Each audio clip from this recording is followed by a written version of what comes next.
Now for Focus, and today we're turning our eye to Atlanta in the United States, a city, of course, that symbolises the civil rights struggle in America and, of course, is now home to a new movement called Buy Black. Faced with poverty, unemployment and repeated police violence, the idea is to promote business and investment among African Americans and to encourage peers to spend their money in their own black community. Our team on the ground sent us this report. Sideways, but make sure you get the window. The man in the middle says if you're black and American, you should keep your money in the African American community. The rapper and political activist Killer Mike is determined to penalize a system he believes is racist. Economic sanctions are his weapons of choice against injustice and police brutality. If you learn how to play the economic game, you can use that as effectively as any other tool of war, right? Black people had $1 trillion spending money, and we spend it in an unfocused way, so our dollar and we are not respected. So amidst all this turbulence in America right now, my solution for how to improve our communities is to start to economically insulate ourselves from oppression by banking black, buying black, being black, and letting everything else take care of itself. Thousands of people have taken that bit of advice literally. Among them is Sharif Abdul Malik. The way I feel about it is that America trained black people to be the psychological child.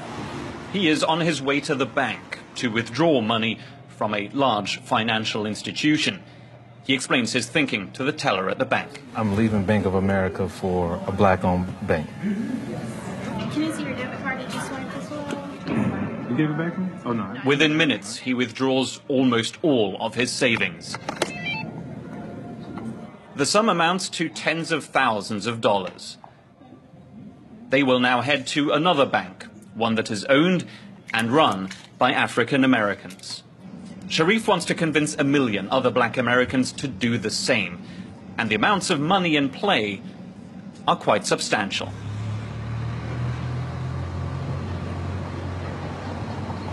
Today we're going to do 50,000, 10,000 in cash and 40,000 in a check form. All right, thank you. Black-owned banks in Atlanta are seeing a big rise in their trade. But Sharif won't stop there. He has created a website that promotes only black businesses. He makes sure each potential seller is indeed African American. It's a non-negotiable condition to be allowed to trade on this online platform. Sharif explains how he would react to a white American who might want to sell his or her products on his site. Sell on your website. Right. How do you treat their demand? Well, I asked them that whether or not they identify themselves as a black-owned business. And if they already say that they're white, then of course they're not considered as a black-owned business. Therefore, they're not accepted to sell on a website. Everything is for sale on WeBuyBlack.com. Even a laundry detergent made, packed and sold by a black-owned company. Nothing is left to chance. Even the labels on the boxes are made by a company that was previously deemed sufficiently black. Wanting to support more black-owned businesses. So I found... With a bit of online promotion and word of mouth, business is good, according to the sales director. People is like water. If you go to the ocean with a little small bucket, that's what you're going to get. Sharif is improving our marketing skills and sending us bigger market of people, and that's what we need. We into people.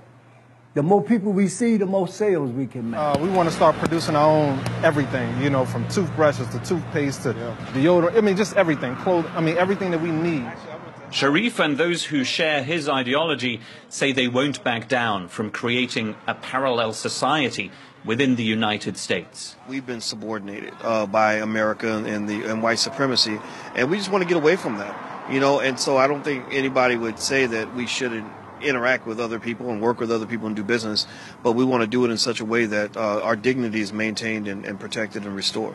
I don't think like a Negro, I think like a ruler.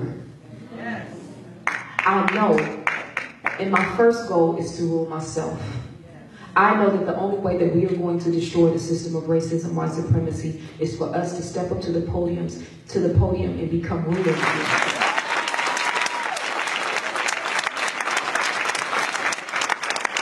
In Atlanta, the movement has gained quite a bit of momentum, but there are challenges as well.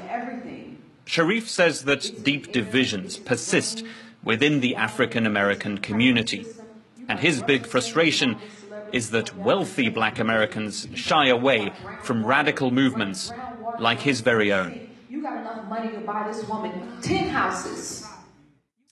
Now, for more on the story, I'm joined here by Rahaya Diallo, a journalist and author who's written and reported on race relations in the States. Thanks for coming in. Thank you. The calls for Buy Black and Bank Black come at a time where the amount of money that African Americans are spending is growing faster than, say, that of non-whites, such as the Hispanic community. They're also more digitally engaged than other communities. Do you think a campaign like this, as a result, is going to be a success? It can be a success. We need to recall the fact that during the civil rights, the victories that Martin Luther King and Rosa Parks had was because of an economical boycott. At the Montgomery bus boycott, Rosa Parks decided to stay in a white seat in a bus, and then the African American community of Montgomery, Alabama, started to boycott the transportation company, and it lasts over 300 days, and it's over the economy and the boycott that the African American has been able to make sure that the civil rights were protected. So I think that today, at the same time, trying to work with African American owned companies and to boycott companies that feed a system that oppress black people in the U.S. is a way to raise their voice and to make sure that they take benefit from the money that they are spending and that is feeding the general American economy. But there is a danger, isn't there, that black-owned businesses will not want to be pigeonholed, you know, where they're just going to have to serve the African American community as opposed to the general population at large. Sure. The thing is that I think that it's not a project to get separated from the rest of the society. As the gentleman said in the report, it's just a temporary solution to make sure that they can build wealth in the U.S. because, as we know, it's a capitalist society, a capitalist system, and to have a voice, you need to make sure that you have space and a weight in economy. So I don't think that it will be something negative from the African American owned companies, but a way to make sure that the money from the African American people is redirected directly to the benefit of minorities, because we need to think again that America, the United States, have been built on the back of the work of African Americans, and they never benefited from any penny of that work that was free, actually. But it does appear that America is becoming increasingly polarised. Again, does such a move sort of further that polarisation as opposed to actually coming up with some solution to end? Actually, the solution is to make sure that people of color, African American, are benefiting from the money that they are spending, because today this money is spent to feed a system that oppresses them, and the society, the American society, is already polarized. We have seen what has happened in Ferguson, in Baltimore, more recently in Oklahoma, and in Charlotte. So we already know that the societies are polarized, and that African American, even if their buying power is rising, they still belong to the lowest class, is the lowest class citizens.